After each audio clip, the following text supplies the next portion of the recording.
Today, in this video, I'm going to show you the top 10 strats to use against a hillbilly in Dead by Daylight. Now keep in mind, these strats work for all killers, but my friend is playing hillbilly as he's the most highly skilled hillbilly player out there, with over 2,000 hours on him. Wow. He'll be trying his absolute hardest to get me just to display how powerful these strats are. Now, always, and I mean always, use map offerings. One of the best maps are Eyrie of Crows, but for this video, I'm going to take us to RPD, Raccoon City Police Department, and it's the most killer-sided map. Taking us here, I'm going to show you how good of a survivor I am, and how powerful these strats are in a map designed for killers to win in. So this is RPD. Now, make sure to pick a stealthy survivor. This way, it's harder for the killer to see you, and you can immediately get on a gen straight away. Now, your first priority is to bring a Boon Totem. These are incredibly powerful tools for the survivors and can provide you with a win. The best boon in the game is Boon Dark Game Theory. It provides you with powerful boosts such as this. As you can see, this boon makes you run twice as fast when you're inside of it. Totally OP.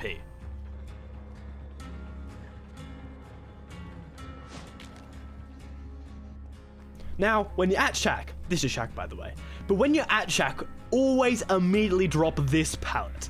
Killers are unable to do anything and they have to break it. It's the most powerful pallet in the game, and using it immediately is top priority. This is because they don't want to break it, they'll have to walk to the other side. Here's a comparison of another loop, where I drop this pallet and the killer gets to me. Basically, only use Shack pallet. Never use any other pallets! Period.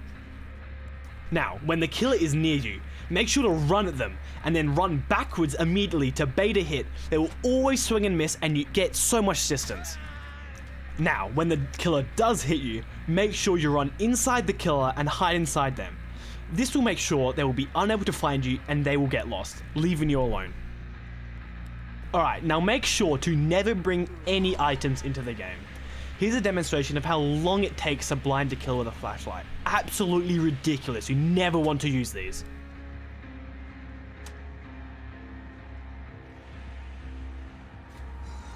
Now, when you're in a game, make sure to never touch a generator. Let other survivors do them, as they're really hard to do with all the difficult skill checks. It's basically impossible. Now make sure you always bring and use self-care. If you somehow manage to get hit, you can instantly heal yourself without bringing an item. And with the new patch coming to Dead by Daylight, this perk is getting buffed, and it is a must-have. Alright, now this is the most important tip of them all. Make sure to only slow vault windows, meaning to not hold the sprint key whilst vaulting. Okay? This will throw off the killer as you make zero noise while vaulting, and you can run as far away from the killer as possible. It's such a useful tip. Make sure to use it in every game. Alright guys, thank you for watching this epic top 10 video. If you want another top 10 video by me, there should be a link on the screen right now. Click that, it's such a good video. 10 bosses in Elden Ring, so many good bosses, check it out. Anyway, check out my channel, subscribe, like, ring the notification bell, and suck your mum.